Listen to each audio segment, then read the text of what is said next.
ভাই দিয়ামু ওই মামা দিয়ামু দেন দেন দিয়াহি বাসা দিয়াহি টাকা দিয়েন কমাই দিয়েন দিয়ামু মামা দিয়াহি আরে কি মুসিবত কেউ তো আমার গরু দিতেছে না ওই মামা দিয়ামু এত বড় বড় গরু একলা নেয় কেমনে কত ওই মামা দিয়ামু আমার দেখলে গরু ঠান্ডাবো না এইভাবে কাম হইব না অন্য কিছু করতে হইব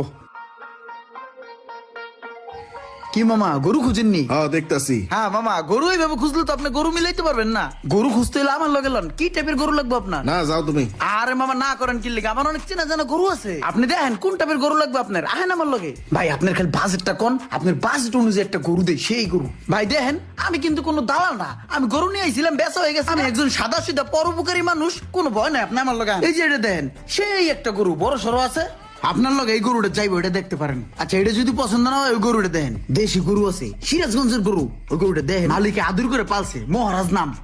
না এটি তাহলে তো হইব না, আমার একটা ছোট মোটো গরু হইলে হইব। ছোট লবেন কি লেগে, এটা লন আপনার লগে যাই তো এটা। না না এগুলা না, অন্য দেখলো।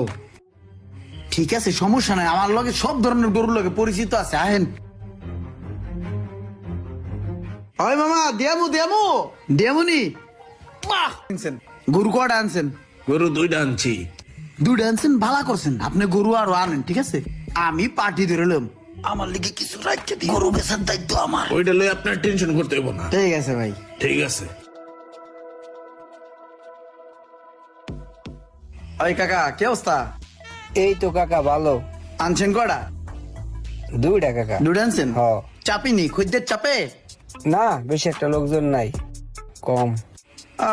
চাপো কেমনে, আকাশ যে মেঘলা আকাশ, খদ্দের গুলো হয়ে গেছে গা, চিপা চাপাই ঢুকে রইছে। আপনার টেনশন নাই, আমি তো আছি, চাপাই চুপাই লয়ে মনে। সকালে তেই পর্যন্ত আমি 14টা বেচ চালাইছি। কি কন কাকা, দুইটা গরু বেচতে পারলাম না, আপনি 14টা বেচ চালাইছেন? আর কাকা গরু বেচার সিস্টেম আছে, সিস্টেম তো আগে জানতে হইব। আমি তো সিস্টেমটা খুব ভালো বুঝি। সাইডে আহেন, আপনার চা খাইতে খাইতে সিস্টেমটা বুঝাই। কিন্তু কাকা চা খাইতে তো জামু, আপনার তো চিনলাম না। আরে চিনবা, ওই যে লাইন দেও না, ওই এর 60টা গরু 14টা ছেড়ে দিছি, অল্প কয়েকটা গরু আছে, বেচা হয়ে যাবো। আহো চা খাইতে খাইতে পরিচয় হলো মনে। এ তুই থাক, আমি একটু চা খাই আই। গরুর স্বাস্থ্য ভালোই আছে, যাবো গা মামা। এই আড়ে গরুগুলো লয়েছেন, একটা বুদ্ধিমানের কাম করছেন। এই আড়ে ক্রেতা বেশি, গরু বেচা হয় বেশি, ঘন্টায় ঘন্টা পুরো মাঠ খালি হয়ে যায়। ভালো একটা কাম করছেন, শরীর আপনার ঠান্ডা হয়ে গেছে, রক্তমুক্ত ঠান্ডা হয়ে যায়, বুঝছেন? এক কাজ করেন, একটা বিড়ি ধরান, টান দেন, শরীরটা গরম হইবে না। কাকা আমি তো সিগারেট খাই না, বিড়ি খাই। আরে কাকা শহর আইছেন, এখন তো সিগারেট খাইবেন, দেশে গেলে আবার বিড়ি খাইন নে।